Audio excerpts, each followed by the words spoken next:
YouTube, Julio Rack and Rals, Apo Tufno.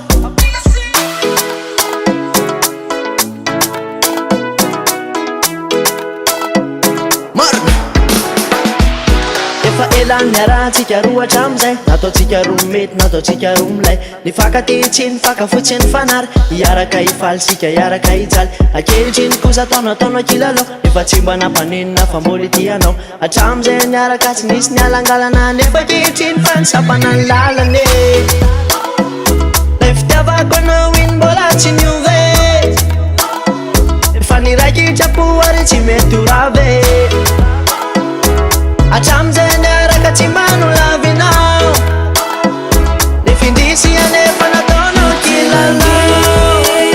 Nanao efa tsisy azo atao, hatramizay ka hatramizao. Ety manginanao efa tsisy azo atao, hatramizay ka hatramizao.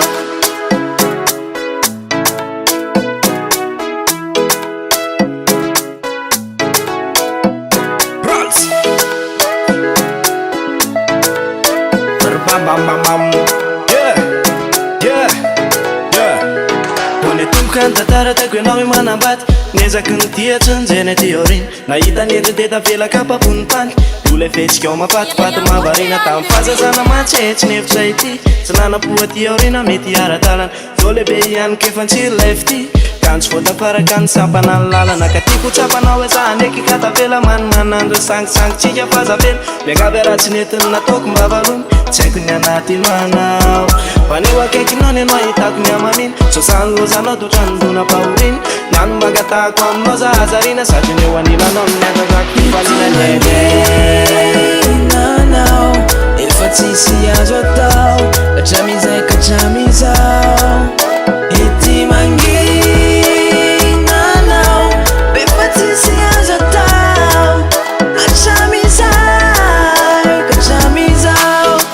Check ni anadino anao, check ni anadino anao, check ni anadino anao, check ni anadino anao, check ni anadino anao, check ni anadino anao, check ni anadino anao. Nanao efa tsisy azo atao, hatramizay